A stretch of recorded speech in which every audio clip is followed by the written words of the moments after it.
In the early 19th century, a small Nguni chiefdom in Southeast Africa transformed into a formidable empire under the leadership of King Shaka Zulu, one of the most famous rulers in African history.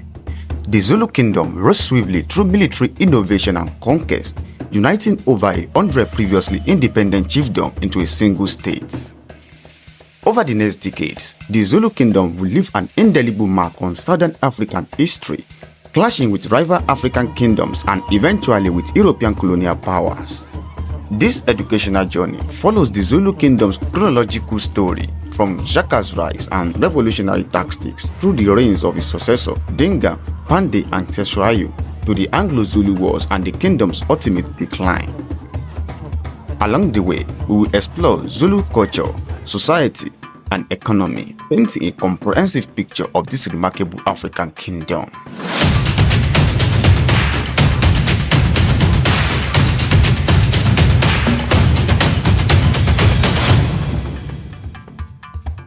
The Zulu people are a part of the larger Nguni ethnic group of Southern Africa. The word Zulu means sky in the Zulu language, and according to oral tradition, it was the name of an ancestor who founded the Zulu royal line around 1670. By the late 18th century, the Zulu were a small clan among many others in what is now KwaZulu-Natal, living in a region populated by numerous independent Nguni chiefdoms.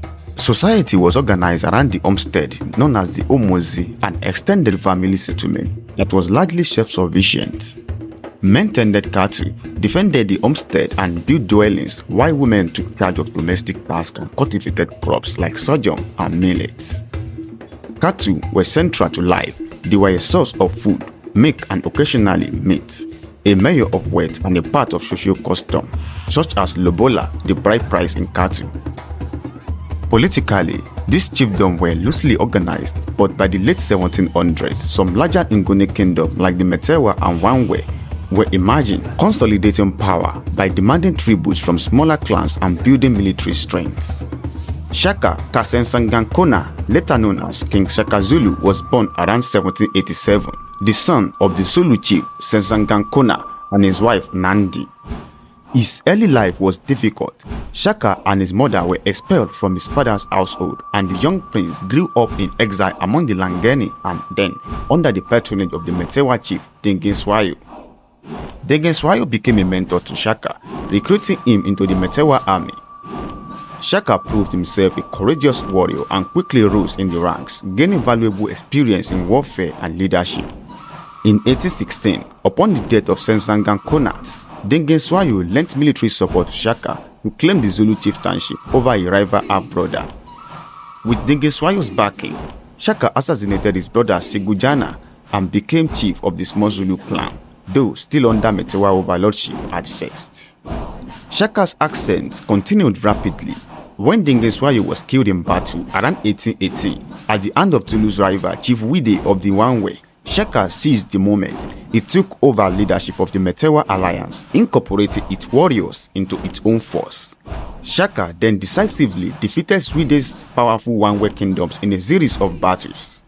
Notably, at the Battle of Kokoli Hill, and later by the Latuse River around 1818 to 1819, Shaka outmaneuvered and crushed Wide's armies. This victory shattered the Wanwe state and left Shaka with no major rivals in the region. By about 1820, Shaka had unified the Metewa, Zulu and other nearby groups into a single expanding kingdom. During his brief reign from 1816 to 1828, more than 100 chiefdoms were brought together under Shaka's dominion, forging the Zulu kingdoms as a new regional power. Once in power, Shaka revolutionized warfare in Southern Africa. He famously rearmed and retrained his forces, turning away from the traditionally trained spear of the region to a new style of close combat fighting. Shaka introduced the iklwa, a short stabbing spear with a broad blade, ideal for hand-to-hand combat. Warriors were drilled to charge in, engage the enemy at a close range, using the iklwa to stab rather than throw. To complement this, Shaka issued large cow-eyed shield, Inzigubo, to his fighter, nearly body length, which provided cover as they approached the enemy. By holding their shield together in formation and closing the distance fast, Shaka's warrior rendered the enemy's throwing spear ineffective and achieved devastating victories. Another hallmark of Shaka's legacy was the Buffalo on formation, a brilliant battlefield tactic. He divided his army into 3 components in an enveloping maneuver. The chest, Isifuba, was a strong central main force that would engage the enemy frontally. Meanwhile, 2 flanking groups called the Ons, in Simpondo, spread out on each side to encircle the enemy's side and rear. As the On closed in and the chest pushed forward, opponents would find themselves surrounded and overwhelmed. This tactic allowed the Zulu Empire, the regiments, to trap and annihilate forces that might have otherwise simply retreated. Discipline and toughness underpinned Shaka's military. He trained his men rigorously, running long distances over rough terrain barefoot. He even forbade sandals to harden their feet and increase mobility. Warriors were expected to show absolute courage. Shaka's motto was victory or death.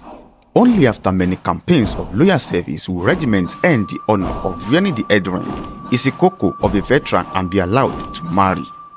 The key Zulu military innovations under Shaka includes the iklwa stabbing spear, a short spear for close combat replacing long throwing assegais. Large cow eye shield provided cover as warriors advanced in tight formation. Buffalo on formation helps in encircling attack formation with central chest and flanking arms. Intense discipline and mobility, barefoot marches over towns, and strict military regimentation. Age-based regiment Amabuto, youth from across the kingdom, group into standing units, fostering unity.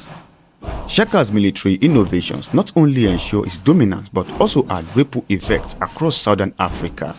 His campaigns, combined with drought and competition for resources, contributed to a turbulent period of migrations and wars known as the Mfecane, also called the Mfecane, in the 1820s. As Shaka's forces conquered or dispersed neighboring peoples, waves of refugees and fleeing warriors spread out, in turn attacking other communities. Leaders like Wangendaba, Mezilikasi, and Soshangane, once under pressure from Shaka, trekked far to the north, carving out new kingdoms in the present-day Zimbabwe, Zambia, and Mozambique.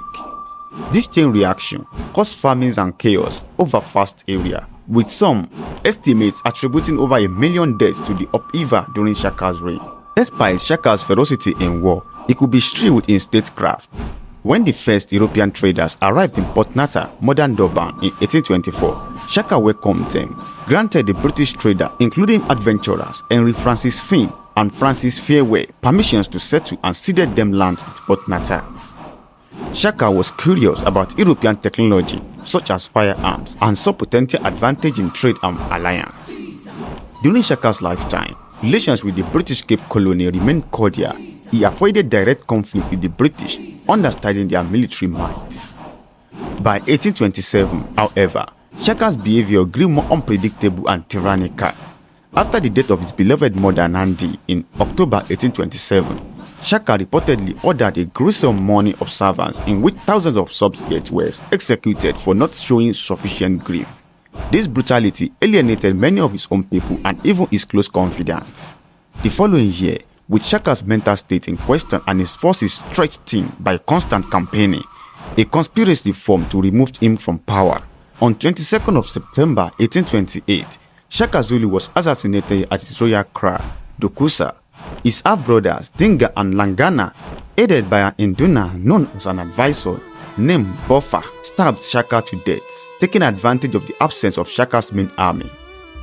As he lay dying, Shaka is said to have warned Dingan that by killing him, they will not rule for long, foretelling that the swallows will do that, referring to the white men who build mud homes like swallows' nests. Shaka left no heir and thus ended the reign of the warrior king who had founded the Zulu Kingdom. His legacy, however, endured. The kingdom he built survived not only the death of its founder, but later military defeat and attempts to break it up. Under Shaka Zulu and his successors, Zulu society became highly centralized and militarized, but it retained many traditional cultural practices and social structures. A distinctive feature was the Amabuto system, age-based regiment that doubled as both military units and social groups. Young men from across the kingdom were enrolled in age-grade regiments, living in special military kraal, Ebuto villages, where they trained and served together. This fostered a strong sense of national identity across different clans. As warriors from various regions bonded as comrades, Each regiment had its own name and often was associated with specific sheet colors and pattern. The cow-eyed sheet were sometimes made from cattle of a particular color for each unit. Discipline and loyalty to the king were paramount. Men remained in active service, celibate and based at royal barracks until the king granted permission for the regiment to disband, at which point they could marry and settle back home. Women also had analogous age group regiments. Young women attached to the royal establishment were organized into their own groups, partaking in ceremonial duties, songs and dance. They were considered wards of the king, in a practice reinforcing social bonds. When a male regiment was retired and allowed to marry, an entire female regiment would be dissolved and those women would be given in marriages to the former warriors. Until then, strict separation of sexes was enforced in the military settlements. Any unauthorized relation could be punished by death. The Zulu royal household itself was unusual under Shaka. He never married, and any women found pregnant by him were executed, as Shaka feared producing a rival heir. Thus, Shaka's cry was dominated not by wives, but by his sisters and aunts, formidable royal women who often administered affairs in his absence. This helped establish a precedent for influential women in Zulu politics, even as later kings did take wives. Despite the focus on warfare, traditional Zulu culture thrived. Storytelling, praise poems and proverbs passed down history and values through oral tradition. Religion and belief center on ancestral spirits. The Zulu believed their deceased ancestor, Amadlozi, acted as intermediaries, protecting or punishing the living. Rituals and offerings like the sacrifice of cattle or home-brewed beers were made to honor these ancestors and seek their favor for rain, fertility or success in war. If misfortune struck, such as drought, disease or defeat, it was often attributed to angry spirits or malign witchcraft. Zulu diviner and healer Izanozi and Izangoma played a key role in society. They communicated with the spirit world, diagnosed spiritual causes of problems and prescribed remedies from herbal medicine to ceremonies to cure illness or lift causes. Magic and belief in the supernatural were intertwined with daily life. For example, kings employed official diviners to protect them from plots and used rituals to strengthen warriors before battle. Social structure remained rooted in kinship and patriarchy. Polygamy was common among those who could afford the bride wealth. Zulu kings and nobles took multiple wives, partly to forge alliances with different families. Each homestead was under the authority of a male head and was economically self-contained. Men tended elves and handled external affairs. Women tilled fields and managed food supply. Children were raised collectively within the extended family, learning respect, lonifa, and warriors' ethos for boys or domestic skills for girls. A notable ceremony in Zulu tradition is the Umkosi Bumlanga reed dance, where young maidens present reeds to the king and perform dances, a custom that symbolizes purity and also historically served to associate the young generation with the monarchy. The Zulu economy during the kingdom's height was predominantly agrarian and pastoral. Cattle were the cornerstone.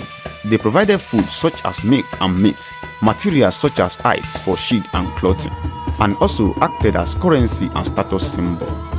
Weight was measured in cattle, and the king was by far the largest cattle owner. After Shaka's military expansion, fast herds were amassed through conquest and tributes. Shaka's war often involved capturing the cattle of defeated chiefdoms, incorporating those resources into the Zulu's heads. Most cattle were considered the property of the king, his chiefs or favored warriors, the indunas, but ordinary people benefited indirectly. The overall cattle wealth of the community greatly increased under the centralized kingdom. People took pride in the magnificence of the royal head, which were a visible sign of the kingdom's prosperity. Day to day, each homestead cultivated its own crops, primarily grains and vegetables, and raised some livestock. A Zulu homestead was likely self-sufficient, producing what it needed and exchanging surplus with neighbors. There was no coined money. Barter and gift exchanges, often involving cattle, structured the internal economy. The king did exact tribute from subject areas. Local chiefs had to send regular contribution of cattle, ivory or crops to the royal storehouses. In return, the king provided protection and could redistribute cattle or goods in time of need.